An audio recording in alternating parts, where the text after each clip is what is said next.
Several areas in the city were flooded because of those heavy rains last night, including Carmen's Way, the underpass, and the St. George's Avenue area. Residents were reminded not to drive on roadways that are underwater. Just before 10 last night, the City Board of Works temporarily closed two thoroughfares due to flooding, St. George's Avenue West and Wellington Street West. Some basements were flooding in that area as well. As of 11 o'clock last night, Highway 17 north to Wawa was closed due to that flooding. 511 Ontario Travel Information reported that Highway 17 is closed in both directions south of Wawa to Batchewana Bay due to a road washout. All lanes were closed as the rain continued to be heavy north of the city and driving was treacherous. Highway 129 was also closed at the Chapleau Highway and Thessalon intersection because of a sinkhole there. All lanes were closed.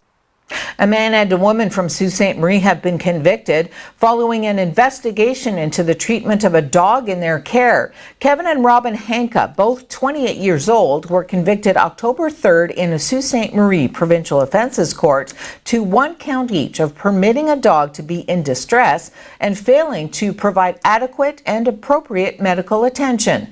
Kevin Hanka was sentenced to 12 months probation and Robin Hanka was fined $632. On September 11th, an Ontario SPCA officer went to a residence in Sault Ste. Marie after receiving a concern about the welfare of a dog. The officer found a female boxer-type dog dragging a 4.3 kilogram tumor-like mass that was hanging from the dog's hind end. The growth had sores on the surface as a result of dragging it along the ground.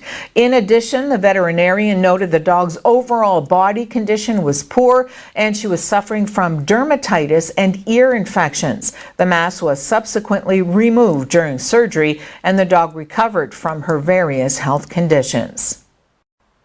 Grade 6 students from across both the Algoma District School Board and the Huron-Superior Catholic District School Board celebrated Education Day at Algoma University. The event, hosted by the university's Anishinaabe Initiatives team, marks a unique cooperation between the school boards and Algoma U. On TV was there to check it out. A limousine service operator was charged yesterday with criminally negligent homicide in a crash that killed 20 people, while police continued investigating what caused the wreck and whether anyone else will face charges. Nauman Hussain showed little emotion as he was arraigned last evening in an Albany area court, and he ignored shouted questions from reporters as he left after posting a $150,000 bond.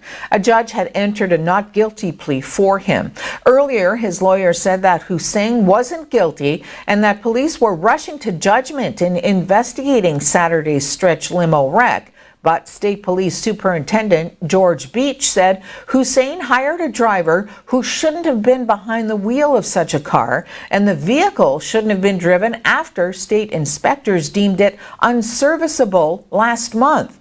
Hussain's lawyer, Lee Kindlon, said his client felt unsafe at home because he'd gotten threats. On Saturday, a limo plowed into a parked SUV at the bottom of a long hill, and the impact killed 2 pedestrians and 18 people in the limo.